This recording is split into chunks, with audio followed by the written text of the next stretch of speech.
বৃহস্পতিবার রাতে হঠাৎ ভারত পাকিস্তান এমন বদলা নেবে যা কল্পনা করতে পারেনি ভারত। শুধু মিসাইল বা ড্রোন হামলা করেই শান্ত হচ্ছে না পাকিস্তানের সামরিক বাহিনী।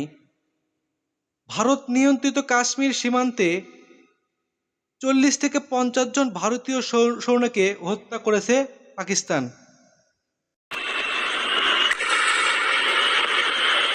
পাকিস্তান এমন বদলা নেবে যা কল্পনাও করতে পারেনি ভারত।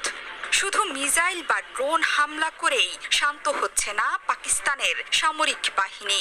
ভারত নিয়ন্ত্রিত কাশ্মীর সীমান্তে 40 থেকে 50 জন ভারতীয় সৈন্যকে হত্যা করেছে পাকিস্তান। ইসলামাবাদের বরাত দিয়ে এ তথ্য জানিয়েছে মার্কিন গণমাধ্যম CNN সহ আন্তর্জাতিক গণমাধ্যমগুলো। এটিকে টিট ফর ট্যাট হামলা বলে গণমাধ্যমে ফলাও করে প্রচারিত হচ্ছে। তবে পাকিস্তানের দিক থেকে হতাহতের খবর আসছে।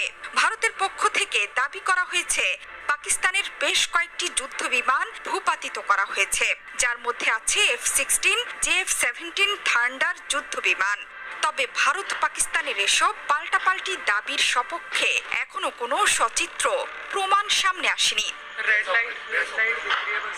পাকিস্তানের মন্ত্রী আতাউল্লাহ দাবি করেছেন তারা সীমান্তে ভারতীয় সামরিক স্থাপনা এরই মধ্যে উড়িয়ে দিয়েছেন। সীমান্তে শুধু ভারতীয় সৈন্যই মারা যায়নি, পুঞ্চ জেলায় এই ভয়ঙ্কর যুদ্ধে নিহত হয়েছেন 16 জন বেসামরিক নাগরিকও। বর্তমানে ভারতের পাঞ্জাব, রাজস্থান, জম্মু সহ প্রায় চারপাশ থেকে মিসাইল আর ড্রোনের বন্যা বয়ে দিচ্ছে পাকিস্তান।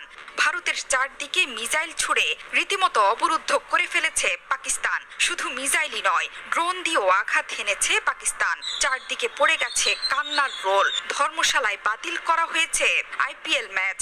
মাঠের আলো নিভিয়ে দিয়ে দর্শকদের মাঠ ছেড়ে বেরিয়ে যাওয়ার নির্দেশ দিয়েছে কর্তৃপক্ষ।